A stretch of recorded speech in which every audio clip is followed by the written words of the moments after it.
आज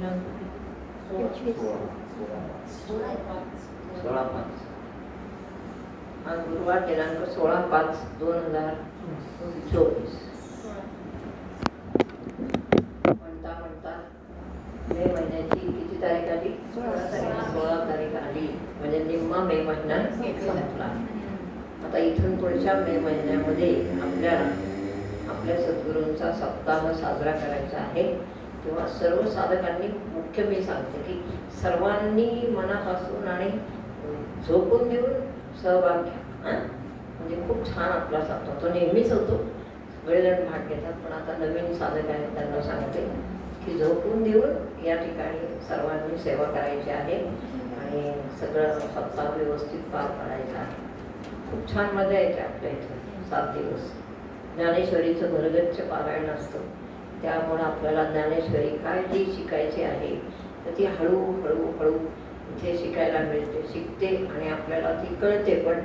आणि नंतर तिथून आचरण ते पाहू नंतर. पण ज्ञानेश्वरीसारखा ग्रंथ हळूहळू आपल्याला समजला पाहिजे.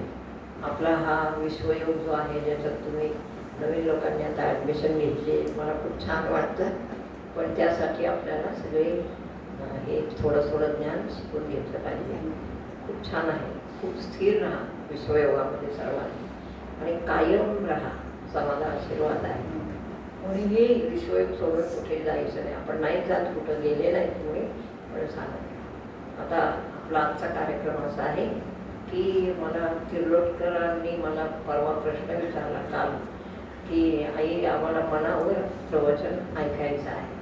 तर मन हे आपलं सोबतीच आहे प्रत्येक ठिकाणी.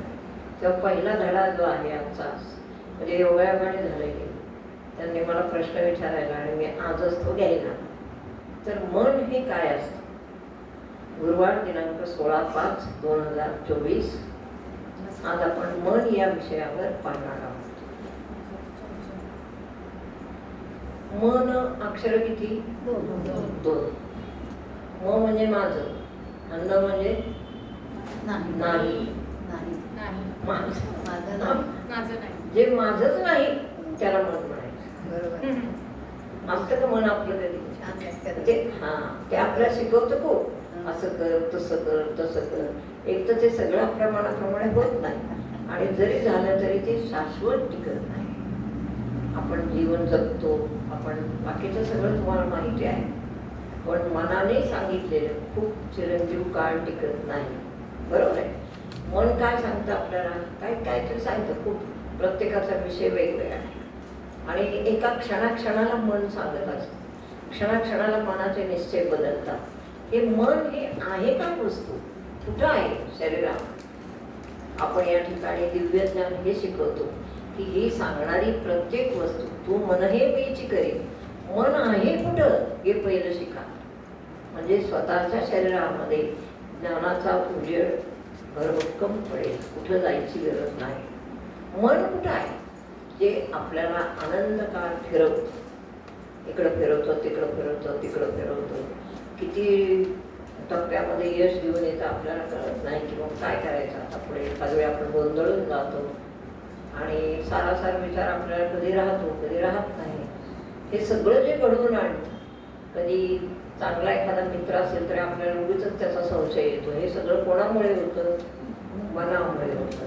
किंवा एखादा चांगला नातेवाईक असेल तर उगीच त्याच्याबद्दल काहीतरी येतं. ते मन याची खरी व्याख्या अशी आहे, न मन. आता सांगितलं जे काय सांगितलं मी मगाशी, माझंच नाही ते मन. ते प्रत्येक वेळेला सांगतं की बाबा हे तुझं नाही, चल बाजूला. त्याला म्हणायचं मन. कळलं? आता मनाची खरी व्याख्या, खरी म्हणजे आणखी पुढची व्याख्या अशी आहे की मन न मन. मन काय शिकवतं? मी नाही, मग काय कर? नमन कर. मग आत जो ईश्वर राहतो त्याला सतत नमन कर. म्हणजे मी तुझ्या आटोक्यात राहील असं आपल्याला कोण शिकवतं? मनच शिकवतं. पुढं दुसरी गोष्ट, मन हे राहतं कुठं? शरीरामध्ये. नवीन नवीन साधक उत्तर द्यायला कुठं राहतं? श्वास. आपला जो श्वास आहे जातोय तो श्वास दिसत नाही. श्वासाचा मुख्य गुणधर्म आहे न दिसणे. अस्तित्व नाही का? आहे. पण दिसतो का? नाही. तो श्वास. मग श्वासाच्या आता एवढा श्वास आत बरोबर.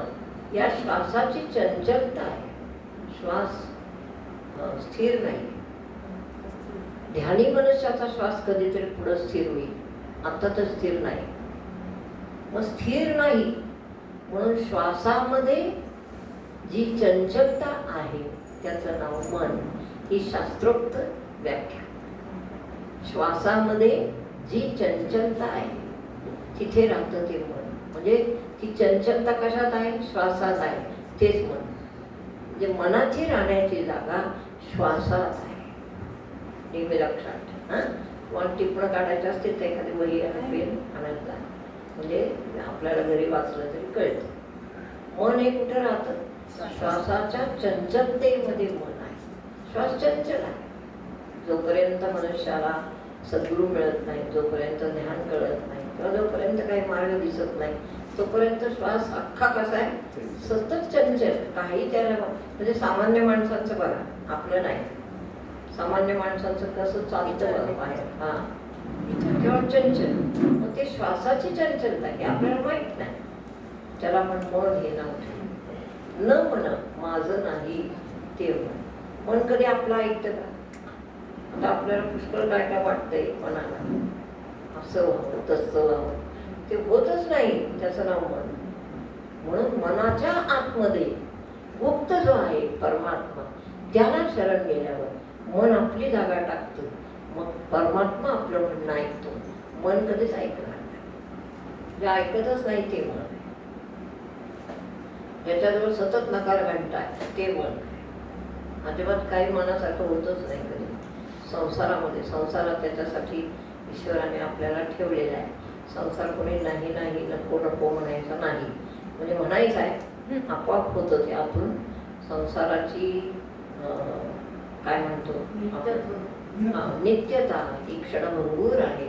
हे जेव्हा ज्ञानाने आपल्याला कळेल तेव्हा आपण पण तोपर्यंत संसार हीच आपली पायरी आहे.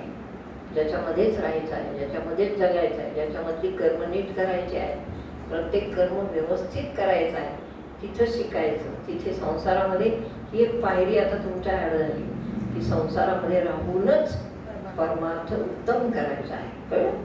त्याचं उत्तम उदाहरण म्हणजे कोण? माझं असंच उदाहरण ठेवलंय परमहंसांनी की माझ्या उदाहरणामुळे तुम्हाला कळावं किंवा संसार वगैरे सोडायची गरज नाही. आम्हाला पण त्यांनीच शिकवलं. त्यांनी कुठे संसार सोडला नाही, पण संसार इतका आदर्श होतो महाराज की त्याला तोड नाही. कळलं? म्हणून संसार सोडून कुठं जाईल? आता मला परमार्थ करायचा आहे, मी काय होईल ते तसलं बाकीचं जगातलं मनावर काय घ्यायचं आहे. मग संसार आला की त्रिगुण आला. मी माझे तू तुझे हे सगळे संसारात आले. ते आपलं सोड म्हणजे ते आपलं सोड. पण तुम्ही जेव्हा इथं यायला लागता, हळूहळू जेव्हा श्रवण होतं तुमच्याकडून, तसतसं तुम्हाला चांगलं वाईट, शाश्वत अशाश्वत, म्हणजे नाशक आहे काय आणि न नाशक विनाशक नाही असं जे आहे, चिरंजीव आहे, त्याचा तुम्हाला फरक कळत जातो. आणि मग हळूहळू त्याच संसारात राहून आपले विचार बदलतात. शरीराने कुठलाही भगवा कपडा घातलेला नाही, पण मनाने मात्र भगवे विचार स्वीकारलेले आहेत. त्याचं नाव मन आहे. आणि मन हे संसारातच राहू द्या, कुठं जाऊ देऊ नका. फक्त त्याला भगवं करा. हळूहळू हळू भगवं पण आपोआप नाही म्हणा, हळूहळू. म्हणून मन हे आपल्याला उपयोगी पण आहे. मन आहे तर सगळं आहे. आपल्या अंतःकरणामध्ये मन नावाचा न दिसणारा एक अवयव देवाने ठेवलाय किंवा एक इंद्रिय देवाने ठेवले. म्हणून आपण मनाने सगळं करतो. आता परमार्थामध्ये आल्यावर मनाने न करता कशाने करायचं आहे? बुद्धीने. हे जुने साधन आहे. मनाच्या थोडीशी पुढे ही श्वासातली चंचलता आणि इथे आहे ती बुद्धी. थोडेसे पुढे आहे. बुद्धी कुठे राहते सांगा मला. हे ज्ञान ऐकायला आवडेल ना सगळ्यांना. बुद्धी कुठे राहते? इथे राहते. अर्जुना प्रथम जाण बुद्धी, अध्याय क्रमांक 4 ज्ञानेश्वर. बुद्धीचं वर्णन केले ज्ञानोबर आहे. अर्जुना प्रथम जाण, प्रथम म्हणजे कधी? जेव्हा हा इथे बसलेला परमात्मा जन्मतःच तुमच्या बरोबर हे लक्षात घ्या. पाहिजे बाळ जन्माला आलं, आपण एकदम नैसर्गिक पाहूया. बाळ जन्माला आलं, डॉक्टरचे बाळ सगळं आत आहे, आपण बाहेर आहोत. चिंता नातेवाईक विचार काय झालं, ते म्हणतात नाही अजून काहीच नाही झालं, थांबा. जन्म तर झालाय, लक्षात घ्या, जन्म झालाय, पण बाळाच्या रडण्याचा आवाज आला नाही तोपर्यंत डॉक्टर तुम्हाला काहीही सांगणार नाही. जेव्हा टेहे आवाज येणार तेव्हा डॉक्टर सांगणार मुलगा झाला किंवा मुलगी झाली. जे काय ते का बरं तसं आहे? मला आत्म्याचा जन्म सांगायचा. काय आहे आत्मा म्हणजे काय, वस्तू काय आहे? जेव्हा आईच्या पोटात मूल आहे, 9व्या महिन्यामध्ये आकाशातून एक तेजाचा बिंदू येतो आणि मुलाच्या टाळूभागी इथे स्थिर होतो. त्याचं नाव आत्मा. बाहेर आहे तो परमात्मा. प्रत्येकाच्या शरीरामध्ये आत्मरूप बिंदू येऊन बसल्यामुळे शरीराचे सर्व व्यवहार बेमालूम चालतात की नाही? तिखट लागलं तर काय होतं? पाणी प्यावं, आपोआप चाललेलं आहे. खारट लागलं तर तोंड वाकडं होतं, ते आपोआप होतं. बरोबर. काही मुंगी चालली तर आपण पाय हलवतो. ह्या जे नॅचरल क्रिया आहे या त्याच्यामुळे आहे. म्हणून प्रथम शरीर बाहेर आलं, पण शरीर बाहेर यायच्या आधीच आत्मबिंदू त्या ठिकाणी तयार होता. म्हणजे प्रथम जाण बुद्धी ती मूवी आपण पाहतो. मनाचीच व्याख्या पुढं जाऊन सांग. अर्जुना प्रथम म्हणजे कशाच्या प्रथम?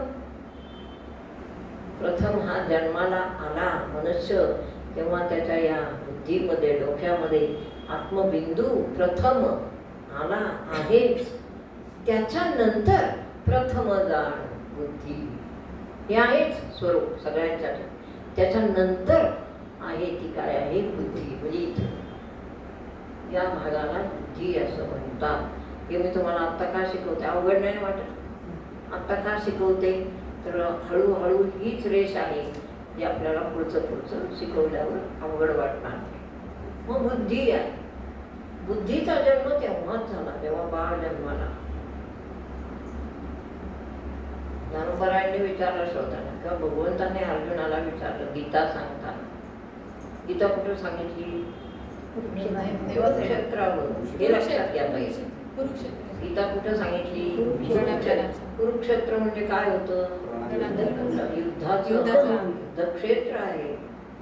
तुमचं आमचं जीवन काय आहे? कुरुक्षेत्र आहे. इकडं घ्यायचं सगळं ज्ञान, तिकडं नाही ठेवायचं. इकडं तुमचं आमचं जीवन काय आहे? आता कुरुक्षेत्र आहे. कुरुक्षेत्र म्हणजे काय? लढाई. कशाची लढाई चालू आहे? कशाची आहे? चांगुलपणा आहे, वाईटपणा आहे, सत्य आहे, असत्य आहे, हिंसा आहे, अहिंसा आहे, काय आचरण आहे किंवा काय, असं सगळं लढाई. चांगलं आहे, वाईट आहे, दुष्ट आहे, सुष्ट, सगळ्याच्या लढाया म्हणजे प्रपंच म्हणजे कुरुक्षेत्र. प्रत्येकाला देवाने कुरुक्षेत्र दिलं आणि लढा सांगितलं. काय म्हणतात? प्रत्येकाचं जीवन कुरुक्षेत्र आहे. म्हणून अर्जुनाला तिथे सांगितलं, अर्जुना तू कुरुक्षेत्रावर उभा आहेस. क्षेत्र म्हणजे काय? शरीर देह. कुरुक्षेत्रावर तू उभा आहेस आणि या कुरुक्षेत्रामध्ये उभा राहून तुला लढाया लढायच्या आहे. ही पहिली पाहिली ज्ञानाची. गुरूंकडून काय शिकायचं? लढाई तेवढीच आहे, त्याच्यावर मात कशी करायची हे सद्गुरूंच्या दरबारात शिकायचं आहे. कळलं? मग बुद्धी मन कुठं आणायचं? मनाचं नंतर मग कुरुक्षेत्र हे आहे, शरीर हे काय आहे, कुरुक्षेत्र. अर्जुना त्याच्यामध्ये प्रथम जाण पहिली कोण आली जन्माला, बुद्धी आली. आणि नंतर पुढं पुढं हळूहळू हळू सगळे प्रथम जाण बुद्धी जे तेज तत्वाची आदी. हे ब्रह्म इथं आलं त्याचं तेज आहे, त्या तत्वाचा एक ठिपका म्हणजे बुद्धी आहे. त्या तत्वाचं तेज सगळ्या बुद्धीमध्ये फाकलं म्हणून ती बुद्धी झाली. म्हणून बुद्धीला पायाला अंगठ्याला काय कळतं का, नाही. पोटांना काय कळतं का, नाही. डोळ्यांना तसं काय कळतं का, उगीच नाही. नाकाला उगीच काय कळत नाही. कशाने कळतं, बुद्धी. विचार कोण करतं, बुद्धीत आपण गेलो की मग विचार, हा की माझं असं झालं होतं नाही का, हे कशामुळे कळतं, बुद्धीमुळे. कळलं, सोपं आहे. आत्मज्ञान अवघड नाही. म्हणून तुम्ही सगळ्यांनी मनापासून ऐका. आणि आपल्या इथेच हे टॉनिक मिळतं, बाकी कुठे जगात मिळत नाही. हे टॉनिक आहे जगण्याचं. संसारामध्ये मनुष्य थकून जातो. मन, बुद्धी, चित्त, अहंकार. आपला अहंकार आहे. आपल्याला वाटतं आपल्या जीवनात आपल्याला हे असावं, ते असावं, हे व्हावं. अगदी बरोबर आहे, चूक नाही. जीवनात तर असं आहे, त्यामुळं हे वाटणं चूक नाही. परंतु ते मिळतं का, होतं का, व्हायलाच पाहिजे. त्यासाठी हे शिकलं ना आणि भगवंताला शरण गेलं ना की आपण आत्म्याला शरण जायचं प्रत्येकाने, नंतर शिकवलं. म्हणून मग होतं सगळं, कळलं. म्हणून प्रथम जाण बुद्धी जे तेज तत्वाची आदी. हात पाय कान नाक डोळे यांना तेज तत्व अगोदर मिळालं नाही अर्जुना. आत्म्याचं तेज प्रथम या बुद्धीमध्ये फाकलं. कुठं, मूळ जन्माला आल्याबरोबर किंवा पोटात असताना. प्रथम जाण बुद्धी जे तेज तत्वाची आदी. पुढं सत्वगुणाची वृद्धी निरंतर. अगोदर जन्मला 4-5 वर्षाचं बाळ झालं तर ते कसं बोलतं आपल्याशी, किती छान बोलतं. बाबा तुम्ही नका ना जाऊ, तुम्हाला फार त्रास होतो, असं बोलतो बाबा. ते आपल्याला वाटतं बाबा काय बाळाला किती काळजी आहे माझी, असंच पुढं बाळ राहील असं वाटतं. प्रथम बुद्धी, ती बुद्धी इनोसंट आहे लहानपणीची. मोठेपणे नाही का, मोठेपणी सगळं व्यवहार दिसतो, जग दिसतं, सत्वगुण रजोगुण तमोगुण सगळे दिसतात. लोकांच्या आपल्याला दिसतात, आपण लोकांच्यात दिसतो, असं आहे. म्हणून लहानपणी मनुष्य सात्विक असतो. मोठा मध्यवयात झाल्यावर तो रजोगुणी होतो, रजोगुणी होतो. आणि रजोगुणातल्या सगळ्या वस्तू मला कळाल्या नाही म्हणून मग तमोगुणी होतो. म्हणून राग उठवायचा, म्हणून राग. हे सगळं जग हे असं चाललेलं आहे, नॉर्मल आहे. हे जगणं नॉर्मल आहे, म्हणजे ते वाईट नाही पण नॉर्मल आहे. हे आपल्याला समजलं, बुद्धीत प्रकाश पडला, मग आपल्याला सगळं खूप छान छान होईल. परमार्थ कधी अवघड नाही, परमार्थ सोपा आहे. तो फक्त सोपेपणाने सांगता आला पाहिजे आणि मनुष्याला समजला पाहिजे. अवघड नाही वाटलं काय. मग हे मन आहे इथे. आता हळूहळू हळू इथून खाली खाली आला. श्वास भगवंताने नाकातून मनुष्याला तिथे ठेवून दिला, तो आपल्याला श्वासोच्छ्वास घेण्यासाठी. पण श्वास हा बाहेरच्या सगळ्या क्रियांमुळं कसा झालेला असतो, चंचल. या श्वास चंचल, मनुष्य चंचल. लक्षात, आपली चंचलता कशाने वाढली लक्षात घ्या. आता मी इथं बसले, तुम्हाला चैनच पडत नाही. एखाद माणसाचं प्रवचनात बसलो, चैनच पडत नाही. मग म्हणतो कोणाला, आणि बसलो तिथे पण मला चैनच पडलं. चैन म्हणजे बुद्धी काय झाली, चंचल, अस्वस्थ, चंचल. चंचल म्हणजे सारखं हे करू का ते करू, तिकडे जाऊ का इकडे पडू, काय करू, काय काय. दॅट इज कॉल्ड चंचल. एकही वस्तू म्हणजे ठीक वाटत नाही आपल्याला जगात, कोणीच नाही. असं वाटणं म्हणजे बुद्धी चंचल आहे. अशा चंचल बुद्धीला अर्जुना सद्गुरूंना भेटव, म्हणजे ती बुद्धी अगदी अशी स्थिर आणि छान होईल. तिला कळेल अर्जुनाला या निमित्ताने लढाई म्हणजे काय आहे?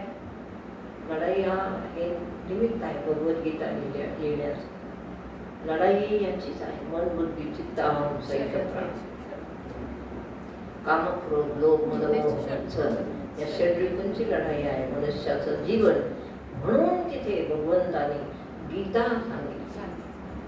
गीता म्हणजे अरे बाबा हे जीवन असंच आहे. मला सांगा, भगवान कृष्णाचं जीवन बघा, लांबून तुम्ही नुसती दृष्टी फिरवा, डोळे बंद. कुठे जन्माला आला? कोण आहे? परमात्मा आहे. जन्माला कुठे आला? तुरुंगा. तुम्ही आम्ही कुठे जन्माला आलो? चांगल्या चांगल्या हॉस्पिटलमध्ये. किती फरक आहे मला सांगा ना, इथंच विचार करा. हा बाबा तुरुंगात जन्मला, त्याला काय आहे? आणि आपण तो देव आहे तरी म्हणजे त्यांनी हे दाखवलंय प्रारब्ध मलाही चुकलेलं नाही तर तुमचं कुठं? That is called that. प्रारब्ध जे लिहिलेलं आहे ते मलाही चुकलं नाही. सज्जन हो, लक्षात घ्या. असं आहे कृष्णचरित्र. कृष्णचरित्र पूर्ण शिकवून जातो. जन्म कुठं? तुरुंगात. बसला कशा? टोपलीत. नेला कुठून? नदीत. पोचला कुठं? दुसऱ्याच आईच्या शेजारी, गोकुळात, यशोदेच्या. आई मिळाली का? चरित्र आहे भगवंताचं. आई नाही मिळाली. मोठा झाल्यावर आईकडे गेला, तिला सोडवाय. आणि बाकी शाळा होती का? शिक्षक होते का? मग काय झालं? लोक म्हणायचे कृष्णाचा हेतू होता हे जे आपल्या घरी लोणी निघतं, गाईचं दूध निघतं, ते या गावातल्या मुलांना खाऊ घाला, हा हेतू आहे. नुसत्या किटल्या भरून दूध विकू नका. बाहेर आपल्या गावातली मुलं सशक्त करा. आपले लोक इथले आहेत, त्यांना शक्ती कमवू द्या, असा त्यांचा हेतू होता. शेवटी कृष्णाने काय नक्कल केली? लोणी चोरायला लागले. ते लोणी म्हणजे लोणी नव्हे, लोणी म्हणजे सर्वांचं चित्त आहे. भगवंताने सर्वांचं चित्त चोरलं म्हणून त्याला एक नाव आहे, चित्त चोर. मामाने त्याला नाही नाव कृष्णाला. मग त्याने चित्त चोरलं. अशा रीतीने तिथे बसला, लोणी चोरलं, काय खाल्लं, काय झालं. नंतर एवढा वेळा 5-6 वर्ष झाला ना, तर आईने पिटाळलं रानामध्ये. चरित्र बघा देवाचं. कुठे शाळा? आपली मुलं 5व्या-6व्या वर्षी आपण शाळेत घालतो. चांगलं इंग्लिश, चांगली इंग्लिश शाळा आपल्याला वाटते. आपला थाट आहे देवापेक्षा. मग गुरुवळण साधं आहे का? म्हणजे चांगलं आहे का? पाठवलं. तिथे पाठवला, तिथे गुराखी जमवले. त्यांनी जीवनावश्यक उपदेश सर्वांनाच केला प्रत्येक ठिकाणी. तिथे डोह होता, कालिया, यमुनेचा डोह. त्या डोहामध्ये बायका पाणी भरायला जायच्या पूर्वी. कालांतराने एक विषारी नाग त्याच्यामध्ये येऊन बसला, कालिया नावाचा. आणि मग तो कसा मारायचा? तर भगवंतांनी चेंडू फेकण्याचं निमित्त त्याच्यात केलं. स्वतः गेले आणि त्या कालियाला तिथे तिथपासून अवतार कार्य सुरू असं आहे. आणि नंतर 10व्या-12व्या वर्षी कंसाला पण मारलं. थोडं आहे का? सोपं आहे का मला? वयाच्या 10व्या वर्षी एवढ्याने राक्षस मारला. त्याचं जीवन किती कठीण. जो सगळ्या जगाचा श्वास आहे त्याचं जीवन जर एवढं कठीण आहे, आपलं जीवन कुठं आहे एवढं कठीण? विचार करा. म्हणून काय करा, जीवनामध्ये जरी काही कामं होत नसली तरी इथे धीर धरा. होणार आहे सगळं. आणि न करण्यामागे भगवंताचा काय हेतू आहे असं चिंतन करा. पण तसं नाही, आपल्याला पाहिजे आहे ते होणार आहे, पण होत नाही असं नाही. ठीक आहे, पण असं जीवन आहे. जीवनाची तडजोड करा सगळ्या. यांचा विषय बोल. या शरीरामध्ये मन पण घातलं. जे मन आपल्याला चैन पडू देत नाही कोणत्या गोष्टी. 1 एकर शेती घेतली, पुढची 2 एकर कधी मिळेल याची चिंता लगेच असते. पुढची 3 एकर घेतली तर पुन्हा 5 एकर कशी होईल असं ते असतं. मनुष्य आहे. घर घेतलं नवं, आजूबाजूचे लोक पाहायला आले, सगळ्यांनी काय केलं ते कार्यक्रम सगळा वास्तुशांती केली. लोकांचा आता घर आपण घेतले, पैसे आपण खर्च केले, लोकांना काय होतं बोलायला, लोकांचं कधी काय ऐकत जमणार. लोकांनी चर्चा केली, अगो बाई हॉल एकच आहे आणि बेडरूम एकच आहे आणि एकच किचन आहे ना. पहिल्या दिवशी वास्तुशांतीला बोलवलेल्या लोकांनी त्यांच्या मनाची फार निराशा केली. काय करावं लोकांना, तिथे धीर पाहिजे. केली का करत नाही तर ह्या लगेच मिस्टरांच्या मागे हो चला असला फ्लॅट नको आहे, उद्या आपल्याला दुसरा बघायचा. उद्या आपण 4 रूमचा फ्लॅट घेऊ. फ्लॅट हे नाही, म्हणजे असं हे शिकायचं असतं अध्यात्मातून की धीर धरी जागृत धीर. नेहमी धीर धरून सर्व गोष्टी आपल्या मनासारख्या घडवून आणायच्या असतात. काही गोष्टीमध्ये धीर पाहिजे. शेवटी कसं असतं, पैशाचं बजेट जे आहे ते ज्याचं त्याला माहिती असतं. त्या बजेटमध्ये जो तो धडपडत असतो जीवनामध्ये. ती धडपड आपल्या घरातल्या प्रत्येकाला न समजण्यात की आपण काही गेलं नाही. त्यामुळं धडपड कळावी प्रत्येकाची. तिथे मन हे मी सांगत होतो, मनस चंचल दुस्तरम. मन हे अत्यंत चंचल आहे मनुष्याचं. आता एक विचार केला, दुसरा गेला, तो गेला नाही तर तिसरा विचार, तिसरा गेला नाही तर चौथा विचार. म्हणजे विचार हे स्थिर नाही राहत, तेच मनाचं लक्षण आहे. जिथे विचार चंचल आहे तेच मन. मगाशी सांगितलं, मग चंचल विचार आहे म्हणून मन आहे आणि म्हणून सगळा संसार घडतो मनाच्या चंचलतेवर. कळलं? इतकी चंचलता आहे मनाची की एक आहे दुसरं गेलं, दुसरं आलं तिसरं, तिसरं गेलं चौथा. किती काही झालं तरी मन हे काही स्थिर राहत नाही. मनाच्या स्थिरतेसाठी तुम्हाला एखादं काहीतरी चांगलं वाचावं लागेल, चांगलं पाहावं लागेल किंवा सद्गुरूंच्या चरणी शरण जावं लागेल. आता इथे सद्गुरू आहेत म्हणून बोलते. एरवी बा कुठे मिळतात सद्गुरू? आमच्या सद्गुरूंना अनुग्रहाच्या अगोदरच मी चांगलं म्हणावं की नाही की मला अनुग्रह द्या. तर मी विचारलं, म्हणजे सद्गुरू कुठे असतात? ते म्हणले 1,00,000 रुपये घ्यायचं तिकडे मंडईत मिळतील का बघा. मग पुन्हा त्यांना शरण गेले आणि मग अनुग्रह झाला. म्हणून सद्गुरू हे समजले पाहिजे. हल्ली गुरु सगळीकडे आहे, सर्व समाजात गुरु आहे, कुठं नाही असं नाही, सगळीकडं. ऐसे गुरु तुकाराम महाराज. म्हणजे तुकाराम महाराज परखड बोलणारी व्यक्ती आहे. कोणाचं काय, कोणाची भीती बाळगणारे नाही आणि कोणाचं सन्मान. ऐसे गुरु अडक्याचे. अरे हे प्रसाद घेऊन जा. खूप पण गुरु इकडे या. गुरु पण खूप येतात, खूप झाले. खूप आले. ऐसे गुरु देवच कुठले म्हणजे ऐसे गुरु अडक्याचे 3 मिळाले तरी टाकावे. तुकाराम हा 1 पैशाला 3 सद्गुरू तरी ते म्हणतात टाक. त्यांना हे करू नका, कळलं? असे सद्गुरू आता खूप आहेत, उपलब्ध आहे. मला कोणाला नाव नाही ठेवायचं, कारण सद्गुरू आहेतच सगळीकडे. आपापल्या मानाने आपापल्या ज्ञानाप्रमाणे सगळेजण सगळं शिकवतात. पण जाऊ दे, आता त्याच्यावर मी चर्चा नाही करत. सद्गुरूंना शरण जा.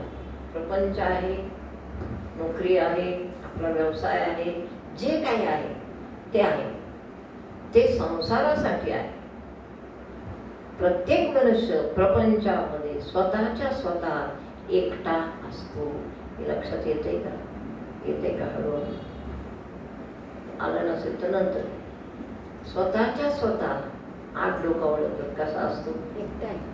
कालांतराने लक्षात येतं. त्या एकट्यासाठी परमार्थ करा, परमार्थ चिंतन करा, परमार्थ वाचन करा, सद्गुरूंकडे जा, त्यांचे विचार घ्या आणि त्यांच्या विचाराप्रमाणे आपल्याला काही अभ्यास जमतो का ते पहा.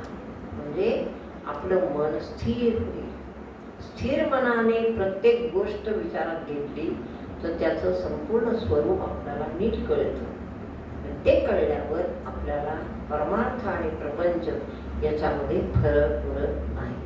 म्हणजे दोन्ही ॲट अ टाईम आपण करू शकतो. कळलं? याच्यासाठी मन स्थिर पाहिजे. तुमच्या मुद्द्यावर येते मी, पण परत जाते. नवीन लोकांसाठी कोणा वेगळं सांगायचं. मन स्थिर पाहिजे. मन स्थिर होतं का हो कधी? मनाचं बोलूच नका काय. आम्हाला लोक सांगतात किती सांगा तुम्ही परमार्थ, बाकीचा करू आम्ही, पण मन स्थिर करायला सांगू. मग कशाचा परमार्थ? मन हे कसं आहे? चंचल आहे. मनावर रामदास स्वामीचं पण बरंच समास आहे. मनाचे श्लोक केलेत ना मनावर. मनाचे समास, मनाचे श्लोक केले. रामदास स्वामींनी काय केलं? मनच फार त्रास द्यायला, शांती शांत मनच खूप त्रास. मग मनावरच पहिले श्लोक केले. मनाचे श्लोक काय काय आहे? पहिला श्लोक मनालाच उपदेश केला. मना सज्जना. मनाला काय म्हटलं?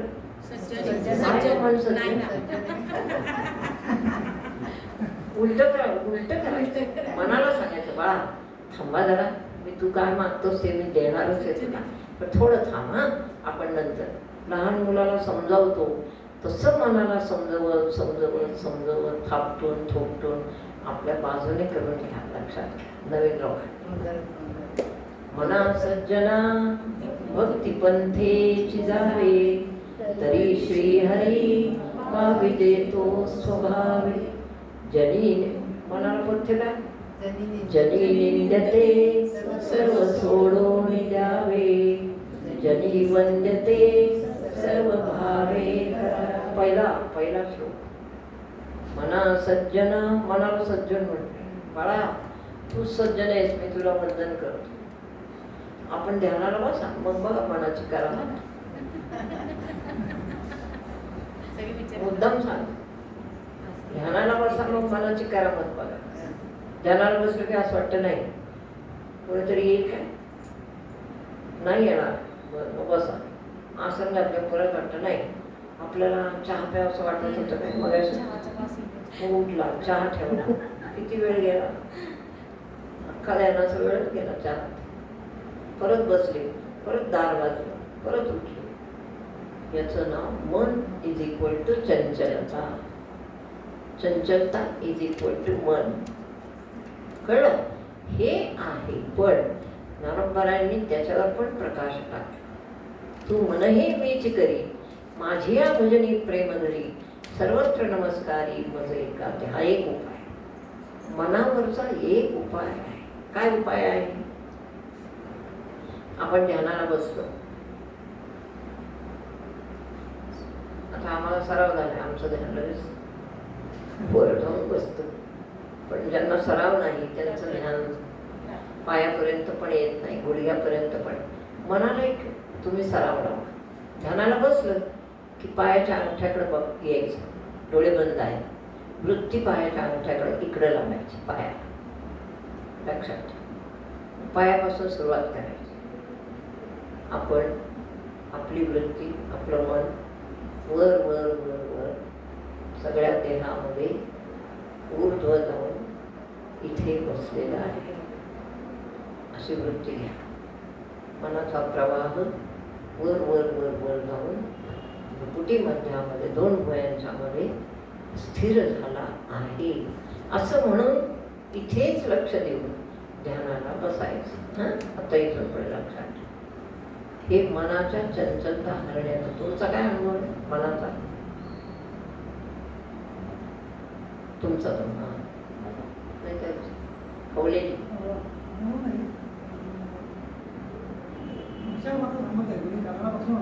विचार पूर्ण कन्सल्टेशन येण्यासाठी हा वेळ आणि विचारांचं सगळं ते मात्र पूर्ण निर्विचार स्थिती झालेली आहे. मी प्रयत्न करतो दिवसातून 2 वेळा 3 वेळा किंवा जसा वेळ मिळतो तसा मी करतो. पण आता पूर्वीपेक्षा तुम्हाला आता हे मात्र नक्की कधी कधी असंही होतं की माझा विचार आता परवा आता अचानक जाग येते आठवडे हा एक सामना होता आणि जाग आला की बसलं ना तर प्रार्थना केल्यानंतर एक सुंदर अनुभूती अशी येते की सगळं हलकं झालेलं आहे, वा शांत झालेलं आहे, वा अशी देखील अनुभूती येते बरं का. भले माझं मन कधी एकत्र होत नसेल, पण ही अनुभूती खरोखर सगळं येते. शांत झालं म्हणजे मन त्याच्याच बरोबर आहे ना. हा ते येते म्हणून एक विशिष्ट कोणा मन प्रकारची, वेगळं नाही का? हा. शांती अनुभूती म्हणजे मला शब्दात सांगता येत नाही, अशी छान. स्थिती देखील नक्की येते. स्थिर. हा अशी येते. स्थिर. भले ती सारखी येत नसेल, रोज येत नसेल, पण ऑकेजनली मात्र नक्की येते.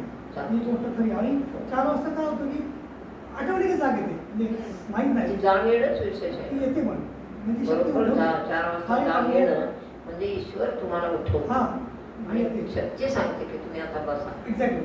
तुला बसलं पाहिजे. खरी आहे. ठीक आहे.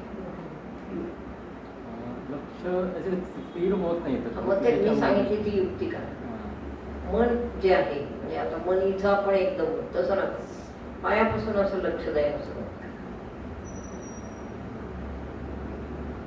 मग पाठीतून आणा, 2 मांड्या, डोंगर, मग पाठ, मग इथे येऊन मग असं इथं, मग हातावरून असं असं सगळं मनच आपण वर घेतोय. मन म्हणजे काय असतं? हा नाही, आपली जी गती आहे आपल्या त्याचे पुढचं आहे, आपली जी श्वासाची गती आहे तीच आपण आपल्या मनाबरोबर वर उचलायची श्वासाबरोबर आणि ती इथे स्थिर करायची. हां आता असं करा, बाकीकडे लक्ष देऊ नका, इथे लक्ष द्यायचं पायाकडे आणि श्वास वर घ्यायचा, श्वास मात्र वर घ्यायचा, तो थांबून ठेवायचा आणि इथे आणून ठेवलं मग श्वास सोडायचा. हां आता अशी प्रॅक्टिस करा. नाही का किती वेळात ध्यान लागतात? हे आमचे सर्वात सिनियर मेंबर आहेत. लगेच लागतात. जोशीच आहे लगेच लागतात. खूप सिनियरच मेंबर आहेत ना सगळे. पायगुडेच आहे लगेच लागतात. माधुरी पहिली झोप झाली की लगेच जाग जागे परत झोपच लागत नाही. टाईमचा ध्यान लगेच लागतं. या लोकांचा असा अनुभवाने झालेला आहे. ध्यानाची म्हणजे फक्त प्रॅक्टिसच पाहिजे, रोज बसायचं आणि आता मी सांगते तशी युक्ती करायची. इथे लक्ष ठेवून ठेवायचं, तेच लक्ष हळूहळू हळूहळू असा प्रवास करत करत इथे आणायचं. 2 हातातून, 2 पायातून, पाठीतून सगळे गुण लक्ष इथे आणायचं आणि मग इथे स्थिर होते का नाही ते मला सांगा. कमलेश तुम्ही लगेच लागतं 5 मिनिटाच्या आत लागतं होतं का ध्यान? मग कसं लागतं? थोडे विचार येतात. बरं ठीक आहे. दोषीचाही कसं आहे त्यामुळं आता या लोकांचं खूप झालेलं आहे. किती वर्ष झाली सोनाईकर आपल्या?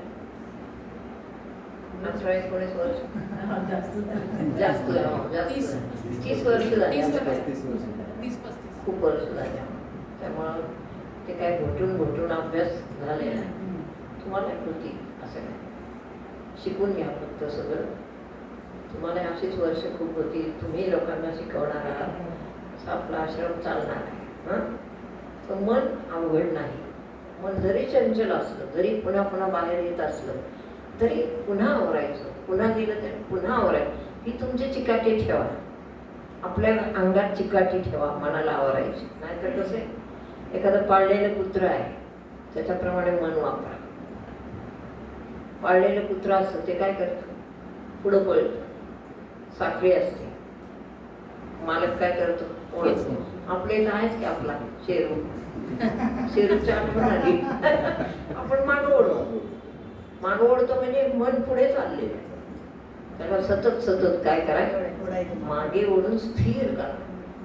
एखादं काम आपल्याला करायचं व्यवहाराचं किंवा कुठलंही तर थोडं चिंतन करा, बसा. मन हे स्थिर कधी होतं? श्वास ऊर्ध्व घेतल्यावर 1 सेकंद थांबायचं, मग श्वास सोडायचा, असं मन स्थिर होईल. तसंच मन कधी स्थिर होणार नाही. सतत सतत श्वास ऊर्ध्व घेऊन 1 सेकंद थांबण्याची प्रॅक्टिस करा. बरोबर आहे? 1 सेकंद थांबण्याची प्रॅक्टिस करा, मग मन स्थिर होईल. तसं होणार नाही. बरोबर आहे? हां संसार आहे, स्त्रियांचे स्वयंपाक आहे.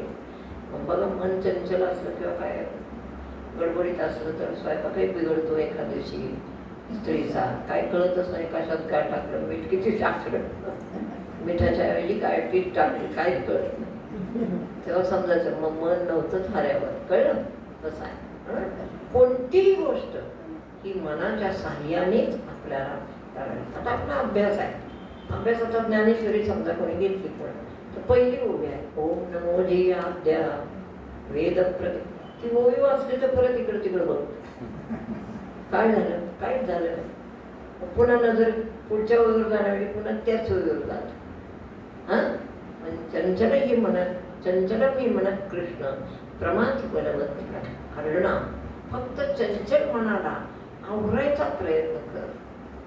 जसा एखादा पाळलेला घोडा आहे, चंचल आहे प्राणी कोणतंही, तसा मन हे एक प्राणी आहे आपल्या शरीरात जे सारखं बाहेर पडतं. त्याला कितीही बांधा म्हणजे या घोड्याला आवरण्यासाठी श्वास ठेवला तेव्हा. श्वासाचा दूर आहे या घोड्याला आवरण्यासाठी. पण श्वास मन गेला ताबडतोब. म्हणजे सगळं साहित्य आपल्याला दिलं ईश्वराने, फक्त आपल्याला त्याची आठवण झाली पाहिजे. कळलं. आता विषय थोडासा बदलूया. समजलं थोडं उद्या मला सांग. आम्ही गेलो होतो ना फिरायला, तर थोडासा विषय बदलते. छान छान सांग. फिरण्याचा आग्रह मला महाराजांनी त्यांच्या मिसेसने केला. पण माझी इच्छा नसते आता कुठं जाण्याची, धडपडण्याची किंवा त्याची येऊ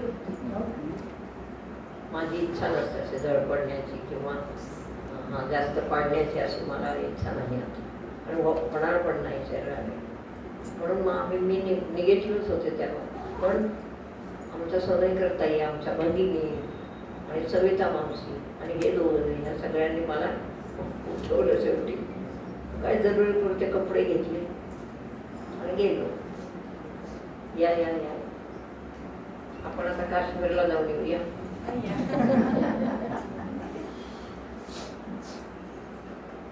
ही मोर्याची कृपा आहे. कळलं. आपल्याला कुठं जायला मिळणं, तिथं सुखरूप आणणं ही सगळी मोर्याची कृपा आहे. मोर्याशिवाय जगामध्ये काही नाही. मोर्याच पाठवतो, मोर्याच दाखवतो, मोर्याच परत आणतो असं आहे.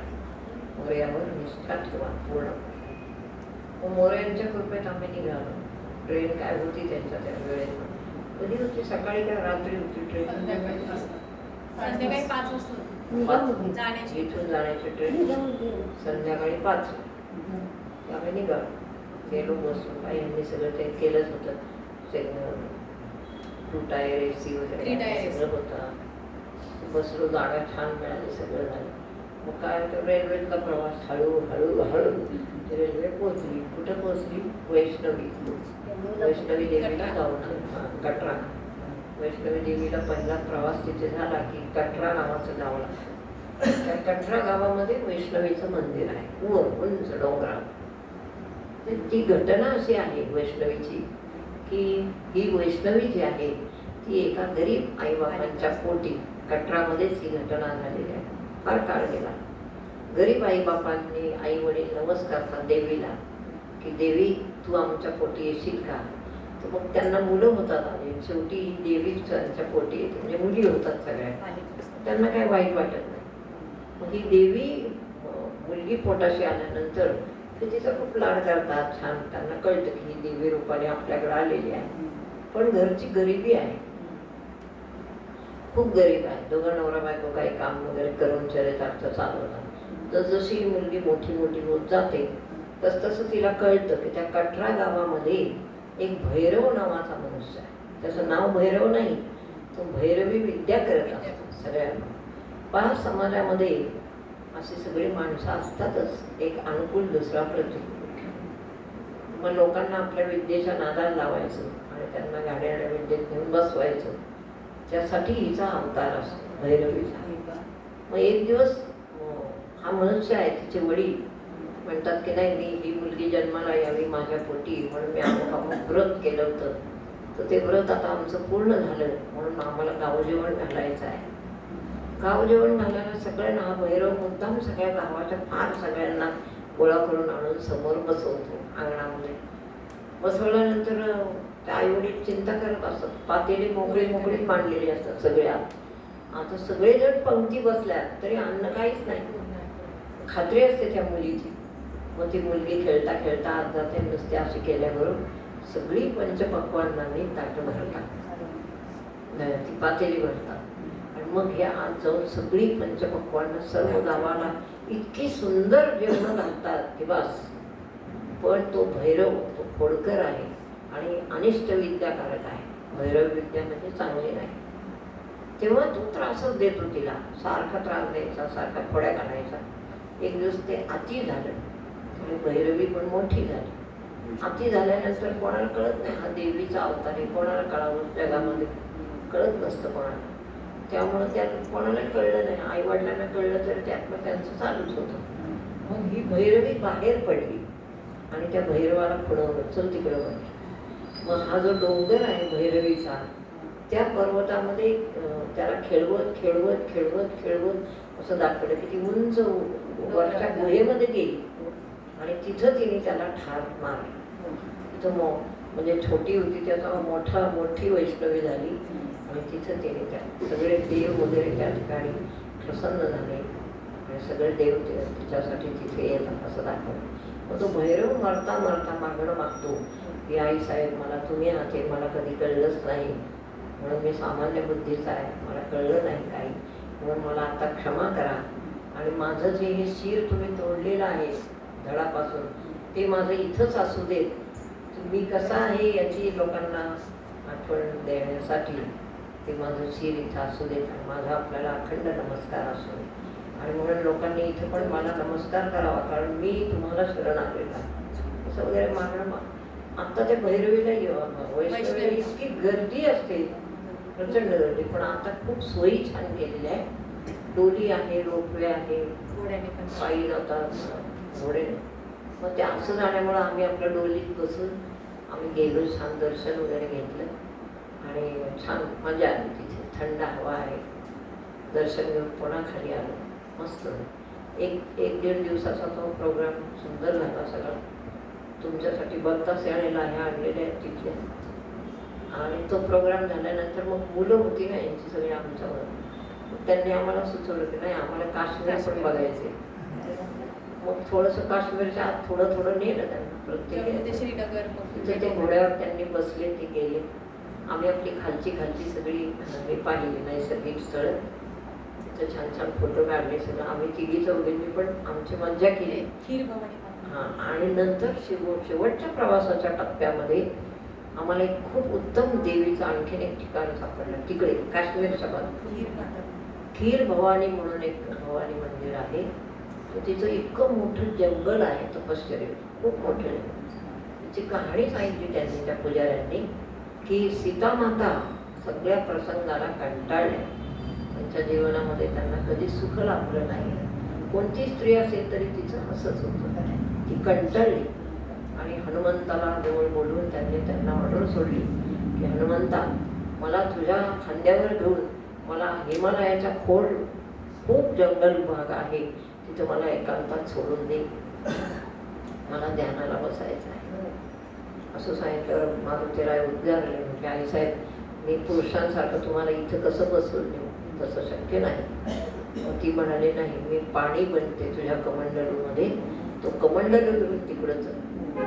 मग तो कमंडलूच्या पाण्यामध्ये सीतामाता त्या ठिकाणी गेलेल्या आहेत आणि तिथं त्यांची मूर्ती स्थापन झालेली आहे. आणि ते जे कमंडलू म्हणून जे तीर्थ आहे ते तीर्थ कमंडलू तीर्थ म्हणून तिथं प्रसिद्ध आहे. ते होतं असं, त्या तीर्थातलं पाणी आपण घ्यायचं असं ते आहे. काश्मीरवरती अनिष्ट तेव्हा ते रंग बदलते. हां. आणि काश्मीरवरती जेव्हा अनिष्ट येणार असतं तेव्हा ते पाणी रंग बदलतात. म्हणजे तिथं रंग बदलले गेले की ते लोक समजतात. आणि आता बॉम्ब फेक वगैरे हे ते बरंच आहे त्यामुळे खूप जपतात ते देवी, खूप प्रोटेक्शन. काश्मीर सेफ आहे तर पाणी होतं. आणि जवळजवळ 200 ते 300 माणसं बसतील एवढं मोठं ध्यान मंदिर त्यांनी तिथे बांधलेलं आहे. छान आहे. आम्ही ध्यान केलं तिथे. कुठल्या गावाला आहे? श्रीनगर. आम्ही खास श्रीनगरच पाहतो. विवेकानंद मग ती गोष्ट सांगायची की असं ते मंदिर आहे. आता इतकं सुधारणा केलं, त्या काळी नसेल विवेकानंदांच्या काळी, गाभारा लहान, छोटीशी अशी मूर्ती आईची, लहान आहे, खूप छान. आणि मध्ये तो पाण्याचं पूर्ण कुंड आहे, त्या कुंडाच्या बाहेरच ते ब्राह्मण वगैरे बसतात. आणि तिने सांगून ठेवले, मला फक्त खीर नैवेद्य पाहिजे. खिरीचा तांदूळाची खीर, त्याच्यात बदामाचे काप आणि खूप खोबरे, सुंदर, आपण सुंदर खीर. प्याली मी ती. ती पाहता क्षणी मला असं वाटलं खीर कधी मिळते आता त्या काय. पुजाऱ्यांना पण खूप पण आवडलं. मिळाली, खूप छान. आपलं सगळं आपण सिद्धकुंजिका असतो. हो, मग आम्ही तिथे आपला अथर्व म्हटलो आधी, खूप आवडलं. सिद्धकुंजिका म्हटलो. ते ब्राह्मण सगळे आमच्या जवळ आले, म्हणाले अथर्व ऐकण्यासाठी आमचे कान अधीर झालेले असतात, पण आम्हाला अथर्व कुठंच कधी मिळत नाही. मिळत नाही. विचारले ना तुम्ही कुठून सगळं आलात, विचारपूस कसे केली काय, त्यांच्याशी. सगळं आम्ही तेवढे सांगितलं. आम्हाला खूप छान करायचे ते म्हणले आम्हाला खूप छान वाटलं अथर्व आहे. अथर्व लोकांना म्हणता येत नाही. आणि मग ध्यान मंदिर आहे शेजारी, तर तिथे जवळजवळ 200 माणसं बसली होती ध्यानाला, कुठल्या तरी सेंटरची. विवेकानंद महाराजांना एकदा वाटलं की मी पण इकडे आहे. इकडं आल्यावर त्यांना ही भगवती दिसली, तेव्हा त्यांनी तिथे विचारलं भगवती आईला ध्यानात की आई तू एवढ्याच्या गाभाऱ्यात काय बसलीस, कसं काय असं तुझं, किती मोठा गाभारा, आपल्याला वाटतं नाही इकडं किती मोठा गाभारा पाहिजे. तसं त्यांनी विचारलं, तिने ध्यानात येऊन त्यांना सांगितलं, हे माझ्या गाभाऱ्याविषयी बोलायचं नाही, तू फक्त दर्शन घे आणि चालू लाग. माझा हाच गाभारा राहील, तसंच हे छोटा छोटा गाभारा आहे बाहेरच आहे असं. आणि खूप छोटा, म्हणजे त्याला असे खांब आणि लावले. त्यात ते पाणी आहे, त्या मध्ये पाण्यात ओतायचं. पाणी कडेला आहे कुंड, आणि मध्ये देवीचं असं मंदिर आहे, छान आहे, सुंदर, इतकं गोड वाटतं तिथे खीर गेल्यावर. बनवतात. खरोखरच असं वाटतं की तिथून परतू नाही, इतकं छान इतकं वाटत. सुंदर ध्यान मंदिर आहे. आणि मग आम्ही प्रेझेंट- एकेका झाडाखाली मग आम्ही पण ध्यान केलं, बसलो छान, खीर प्रसाद घेतला. आम्ही जवळजवळ पाऊण दिवस तिथंच घालवला, आम्हाला कुठंच जायची इच्छा झाली नाही तिथे गेल्यावर. आई पुढे हनुमंतांचं पण आहे मंदिर, कुठं? तिथेच पुढे आम्ही दर्शन हा, घेतलं. बरोबर. असं. वैष्णवी देवी नाव का ठेवलं मध्ये? वैष्णवी तिचं नावच आहे. नावच दिलं. ही नाही, ही वैष्णवी हे नाही. खीर नाही, नाही, तुम्ही आधी ते सांगितलं ते. हा, ती वैष्णवी नावाच आहे. तिचं नावच वैष्णवी असतं, तर म्हणून वैष्णवी झालेली असते. अनुभव काय आला? तेच नाव आहे तिचं. अनुभव काय आला? खीर भवानीचं तिथं.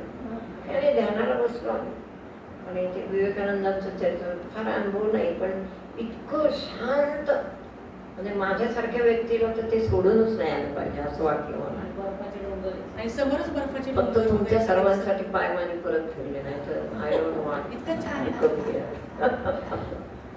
युट्यूबला टाकून पण आहे खीर भवानी माता. म्हणजे ती एक बसली ना, असं वाटलं तर आपण एक बसावं बस असं आहे. पण बाजूने मुसलमानांचे खूप डेरे होते, खूप घाबरतात ती माणसं. त्या रक्षण खूप मोठं क्षेत्र आता यांनी काबीज केले देवीच्या रूपात. खूप मोठा उत्सव भरतो, सगळं होतं छान. ड्रायव्हर वाला पण चांगला आहे, माई माई म्हणायचं. आमचे गाडीचे ड्रायव्हर होते, ते मुस्लिम होते, पण त्यांना काय माझ्या ठिकाणचं एखाद्याला कळतं आपोआप काहीतरी दिव्यत्व, किंवा आपण दिव्यत्व म्हणतो ते काहीतरी कळतं, काहीतरी आहे यांच्यात. तसं मला माई माई म्हणायचा, तो म्हणायचा नाही, मैं तो आपको किडनॅप करूंगा. नहीं, मैं तो मेरी चांद है, मैं तो मेरी चांद है, हा, मैं तो मेरी जान है. मी म्हटलं काय खरं नाही, आता इकडे शिष्य होतात वाटतं. फार मजा. इतकं मिळून मिसळून. हा. त्यांना कसं आपण चांगलं बोललं, माणुसकीने वागवलं तर चांगलं राहतं. आणि येताना रडायलाच लागला. रोज फोन येते त्यांना. हा? त्यांना फोन येते रोज. हो, ते काय आमच्या एका मेंबरला फोन येतो रोज. म्हणाले माई को हम वहाँ नहीं भेजेंगे, किडनॅप करेंगे. त्यांच्याशी एवढं गोड कोणी बोलायला नसतं. नाही, आणि हा, त्यांना इतकं माणूस आणि किती इतकं गोड छान वाटतं. वाटतं त्यांना आमच्यात राहून असं, हा. म्हणजे आपुलकी प्रेम असं खूप पण छान. निर्माण झालं. त्यामुळे ते सारखे हे गोड वाचताना लागली ती. येताना गोड लागली, किंवा हसणं, गप्पा मारणं, बोलणं अत्याधिक. येताना काय? हा. येताना बक्षीसही दिलं सगळ्यांनी. 50-50 रुपये गोळा करून त्यांना दिले, बक्षीस पण आणि मी 500 रुपये दिले मला एक. त्यामुळे आता खूप म्हणजे ते प्रेमानेच जास्त हे होत. दिवसभर आपण दिवसभर एकत्र असलो ना आपण गाडीत, त्याला कशाला हे करायचं. ते वाटलं आपल्याला. आपण हा, आणि आता विशेष पुरे हे पुरे. आता आपली ही गोष्ट संपली. कोणाची? काश्मीर काश्मीर आणि जाऊन आलो. भगवती. वैष्णवी देवी. हा. फक्त एवढंच झालं तुम्हाला? काश्मीर आणि म्हणजे मी जिथं जाईल ना तिथे एक विशेष हे असतं की ट्रिप ही ट्रिप आहे, माझं तिकडे लक्ष नसतं, हे पाहते म्हणजे ठीक आहे, पण मला देवाचं कुठे काहीतरी सापडेल एक ठिकाण. इकडं माझं लक्ष असतं आणि ते नेमकं सापडतच मला जे पाहिजे. एक शक्तीचं स्थान सापडलं आणि अजून काय सापडलं मला शंकराचार्य टेम्पल, मंदिर. शंकराचार्य. ते मागे गेलो होतो. हा, मागे गेलो होतो. आम्ही गेलो होतो. मी दुसरी वेळ गेली तिकडं जायची. ठीक आहे, त्या मुलाला मी सांगितलं रशीदला, बाळा आमचा आश्रम आहे पुण्यात, असा असा आहे, त्याला कार्ड दिलं. नंतर मला भीतीच वाटायला लागली त्याला कार्ड दिलं ते. तसं नसतं. काय त्यांच्यात नाही म्हणजे असं वाटलं की एखादा अतिरेकीला पुन्हा नाही, आम्ही जायचो ना आणि ते मी सांगितलं चहा ना, बिस्किट मला वगैरे डोळे घेऊन आणायचं. ऐका, ऐका. आई आता माझा फोन केला. नाही, रोज करतोय तो. तर करणारच नाही. मला डोळे बंद केल्यावर दिव्य दिसतं हे मी सांगून बसले त्याला. धडकलाय. तर तो म्हणला, धडकलाय. तुम्हाला तो हमारे इधर काम है, फिर उधर कुछ काम है. किडनॅप करेंगे. सांगून म्हणायचं मग, आपको किडनॅप करेंगे. मग मला भीती वाटायला लागली. पण काय पण छान मजा आली. सगळं विचारलं. छान झाली. स्कोप विचारलं कसं आहे, काय आणि या तरुण मुलांना मजा आली, यांच्या मुलांना, माईंच्या मुलांना, यांच्या मुलांना. तरुण मुलं खूप छान त्यांनी एन्जॉय केला, खूप छान. येताना थोडा आम्हाला त्रास असा झाला की ट्रेन खूप 12 तास उशिरा late. सुटली. बुधवारी रात्री 11:15 जे ट्रेन मध्ये आम्ही Late बसलो, झाली. ते शनिवारी सकाळी 6 आणि ते आंदोलन होतं तिकडे शेतकऱ्यांचं आणि दिल्लीमध्ये. दिल्लीला त्यामुळं. दिल्लीला. अडीच होतं आपण. आंदोलन होतं ना, त्यामुळे. दिल्लीला आंदोलन चाललंय शेतकऱ्यांचं, त्यामुळे ते वेळ घालून आणतात. पंजाब महिनाभर चालू आहे. कुठं कुठं गाडी जाते काय कळत नाही. ते खूप यात्रा छान झाली, यात्रेचा काही प्रश्न नाही. आणखी तुम्हाला काय सांगायचं राहिलं, आता एक महत्वाची सूचना आहे आपल्या इथली. काश्मीरहून म्हणजे कुठल्याही ठिकाणाहून मी आले आणि तुम्हाला गोष्टी सांगितल्या तर तुम्ही त्या ईश्वराच्या गोष्टी लक्षात ठेवत जा. आई, काश्मीर म्हणजे काय, कश्यप ऋषींचं. मला नाही कळत.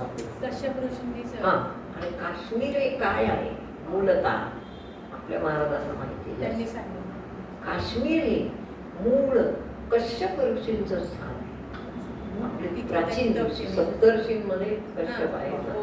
त्या सप्तर्षींच्या पैकी कश्यपांचं तिथं वसतिस्थान होतं आणि त्यांनी तिथं त्या ऋषामध्ये कित्येक ग्रंथ निर्माण लिहून केले. ठेवले. असं ते स्थान असून हल्ली तिथे मात्र वेगळं दिसतं सगळं. ते पाहून मला क्षणोक्षणी खूप वाईट वाटत होतं आणि मी सतत प्रार्थना करत होते. मला दुसरं काही दिसलं नाही, मला सगळीकडे ईश्वर दिसलं आणि हो, कश्यप ऋषींचं झाड, काश्मीर. देवी काय जे असेल त्याच्यात सगळं मी ईश्वरच पाहिला, देवीच्या तुलनेमध्ये बाकी नाही. हा? हा, दिल्ली आली तिच्या.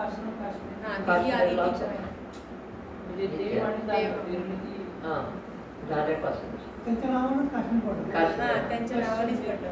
आणि आता तर ते लोक सारखं सांगतात नाही हे हमारा आहे.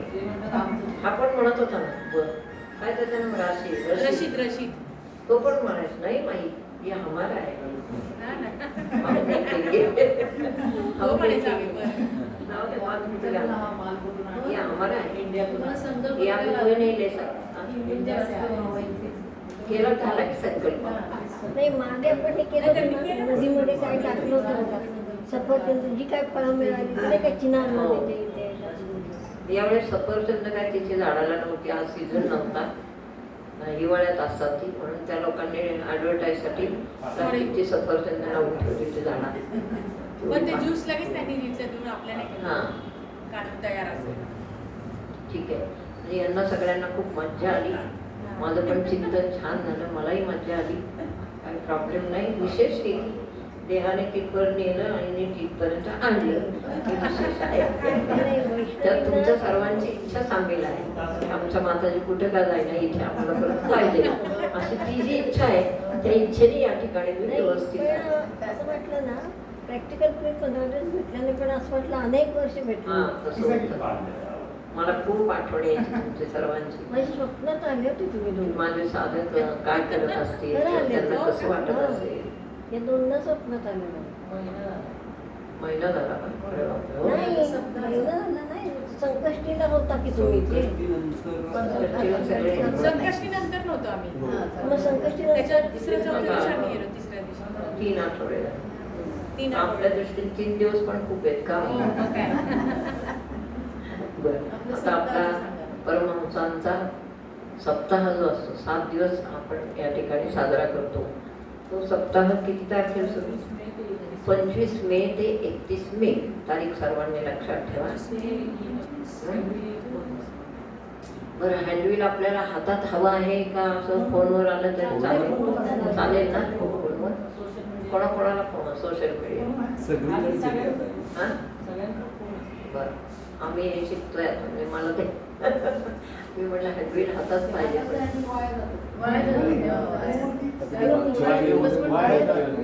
वाया खूप जातं. ठीक आहे, तुम्हाला सर्वांना मान्य आहे ना हे? ठीक आहे. आपल्याला काय आता वाचता येतं त्याच्यावरचं काय नाही प्रश्न. म्हणून प्रत्येकाला आपण फोन नीट घ्या, नसेल त्यांनी नवीन फोन घ्या, म्हणजे हँडविल आपलं फोनवर वाचायला मिळेल ना. 31 मे ते 25 मे ते 31 मे असा 7 दिवस उत्सव आहे.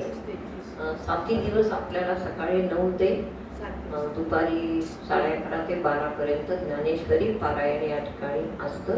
त्याच्यामध्ये सर्वांनी भाग घ्या. नंतर दुसरा उपक्रम हा असतो की प्रत्येकाला आपल्याला या सर्व वाचकांना किंवा आपल्या इथे असणाऱ्या सकाळी नाश्ता आणायची परवानगी सर्वांना आहे. त्यामुळे ज्यांना कोणाला त्यात भाग घ्यायचा असेल त्यांनी तो तुमच्याप्रमाणे आणायचा आणि इथं फक्त खातात सगळे. तुमच्या सकट सगळेजण आपण इथं बसून खातो आणि 12-12:30 वाजेपर्यंत पारायण चालू राहतं.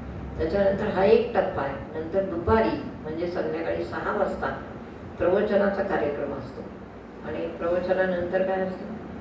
काय प्रार्थना आणि आरती घेऊन कार्यक्रम संपतो.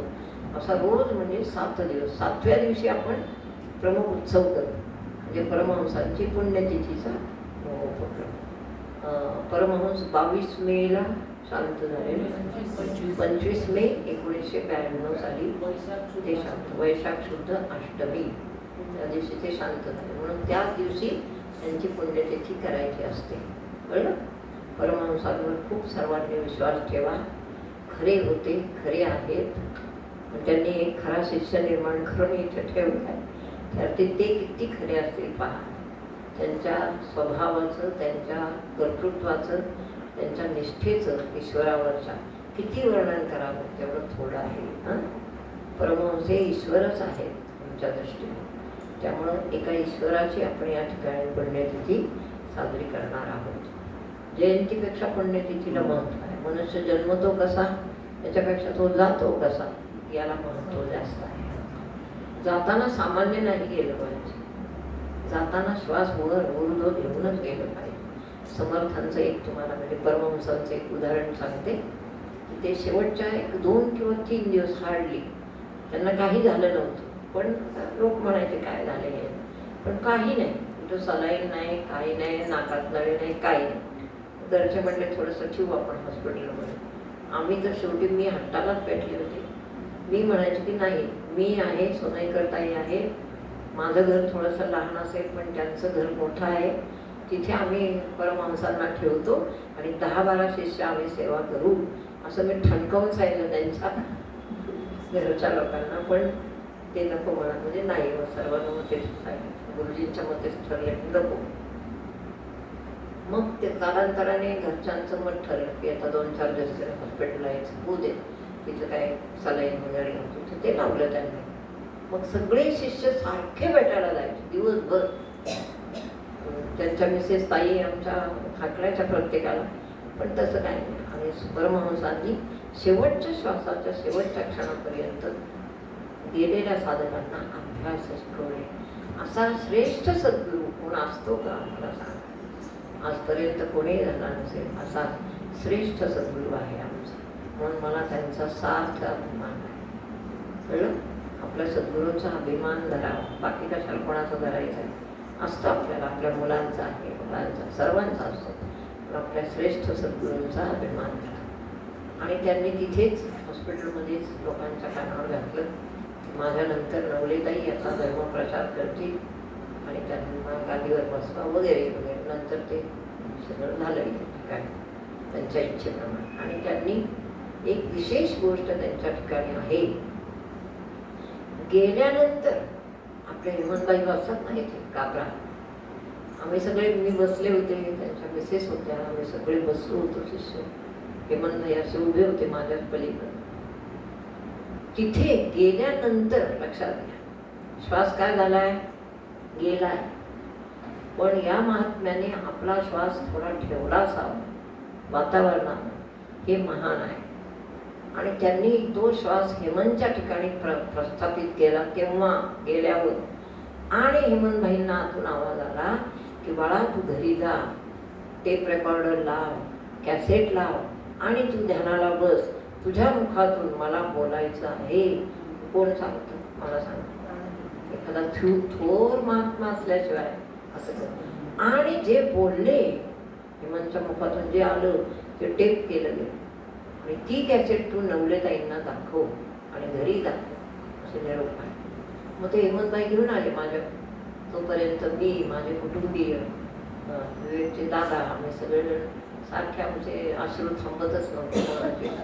आमची मुलं सगळेजण त्यात सहभागी आहेत. आणि मग हेमंतबाई आले, ती कॅसेट ती ऐकून सर्वांना धीर आला की नवलेताई मी तुमच्या पाठीशी विश्वशक्ती रूपाने उभा आहे. हे जे प्रॉमिस आहे सद्गुरूंचं, that is very very best and very great. एवढं ग्रेट प्रॉमिस कोणी सद्गुरू आपल्या भक्ताला देत नाही. आणि ते दिल्याप्रमाणे आज त्यांच्या समोर त्यांचं हे कार्य अविरत चालू आहे. असं ते दिल्यानंतर मग आम्ही आनंदालो. त्यांच्या पत्नीला पण निरोप होता की इंदू तू काळजी करू नकोस, मी अमर झालो आहे. हे काय आहे, मी अमर झालो आहे. विलीन तत्वात विश्वशक्तीमध्ये विलीन झालो आहे. हे कोण शब्द देतं मला सांग. एखादा असा परमात्मा कुठं असतो, गुरु नाही, हे परमात्माच आहे. त्यांच्याकडून स्फूर्ती घेऊन मी या ठिकाणी विराजमान झाले. लोकांनी मला केलं, त्यांच्यावर विश्वास असणारे अनेक लोक केलं आणि तिथपासून किती, कुठल्या दिवसापासून कार्य चालू आहे, 1 जून 1992 पासून हे कार्य अखंड असं अविरत चालू आहे. म्हणून त्यांची पुण्यतिथी ही अत्यंत इंटरेस्टली आपण सर्वांनी करायची आहे. ठीक आहे. हां, आणि आमचा समज असतो माझा आणि यांचं की तुकाराम महाराज तरी 42 दिवसांनी आले स्वतः निळोबारायांचा उद्धार करा. पण आमचे परमहंस तत्क्षणी आले. मला महाराजांची त्यांची तुलना नाही करायची, पण एक महात्मा असा आहे की जो चराचरात वसलेलाच आहे. प्रत्येक भक्ताच्या हृदयामध्ये तो आहेच. चिंतन केलं की तो ओ देतोच. प्रत्येक महात्म्याचं वेगळं. तुकाराम महाराज काही लहान नाही, तुकाराम महाराज श्रेष्ठच आहे, प्रश्नच नाही. पण असं आहे. आणि आपल्या चरित्राचं पारायण तेव्हा नसतं नाही, ज्ञानेश्वरी पारायण असतं. मग ज्ञानेश्वरी समजून घ्यायला आपल्याला वेळ मिळतो आणि छान होतं. सर्वांनी मिळून मिसळून सगळेजण एकत्र येतात, एकत्र नाश्ता करतात, हसतात, खेळतात. असं सुंदर वातावरण ते 7 दिवस असतं. प्रवचने, आता प्रवचन काय, आता आपल्या सोनेकर तयार असतील, पण रजनी मावशीचा तर फोन आला म्हणजे तुम्हीच करा ना 7 दिवस प्रवचन. कसं काय असं, ते म्हटले तुमचीच प्रवचन मालिका राहू दे 7 दिवस.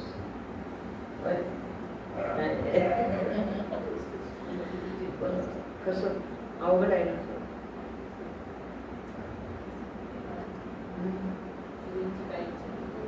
होऊया नाही, ते काय करतात, मी सांगितलं की त्यांना करावंच लागतं. तसं काय असले काय चिरले फिरले.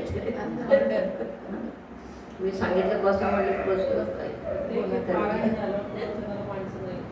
हा. आणि दुसरी गोष्ट मग काय करायचं, येतात की गणपती येतात, आपला आहे ते सारख्या पारायणवाले नाही आले तर दुसरे येतात.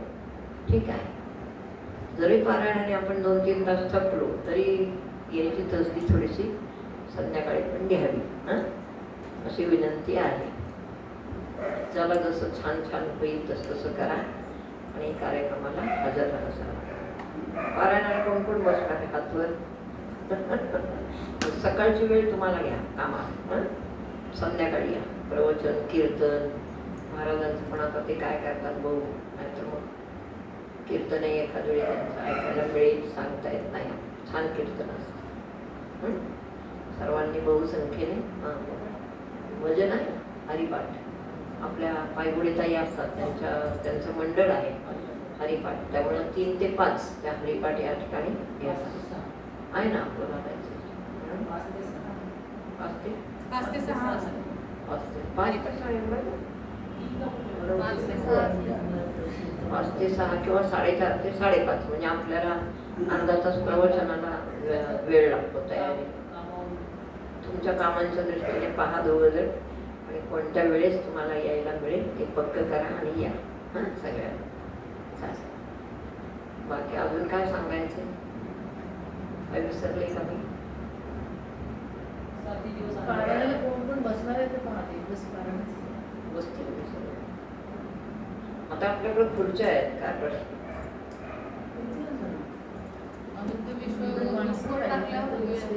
हा अजून ग्रुपवर टाकायचं. आणि सगळे मिळून वाचतात, त्यामुळे तुम्ही काय टेन्शन नको घेऊ.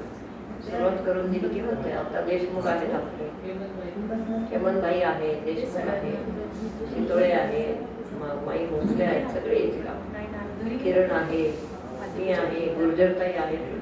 यावेळेस पारायण तुम्ही पण करणार ना? पारायण बरं नंतर कमलेश मग यायला हरकत नाही. मग संध्याकाळी सुट्टी घ्यायची, नाहीतर संध्याकाळी यायचं.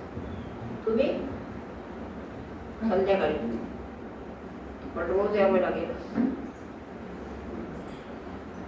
रोज यावं लागेल. बरं, इथले कोण कोण पारायणाला बसणार आहे? नंतर बसा, बसतात आपण.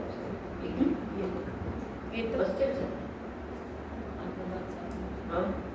आणि सर्वांना परवानगी आहे की जे सकाळी आपण 7 दिवस प्रत्येकाचा वेगवेगळ्या माणसाचा नाश्ता असतो या ठिकाणी, तसं ज्याला इच्छा आहे त्यांनी सोनेकर ताईंच्याजवळ नाव नोंदणी करा आणि त्या दिवशी तुमचा नाश्ता कोणाचा असेल त्यांनी ते लिहून ठेवा. त्या दिवशी आणा जे काय आणायचं आहे. मासिक आता उत्सव वगैरे गोळा करायला लागेल. हो करा. आणि आपल्या या ठिकाणी आपल्या उत्सवासाठी प्रत्येकाचा काही ना काहीतरी अंशतः वाटा प्रत्येकाने आपल्याला द्यायचा आहे. त्याच्याशिवाय उत्सव पार पडत नसतात. मग सर्वांनी उत्सव वर्गणी आणि मासिक वर्गणी गोळा मयुरेश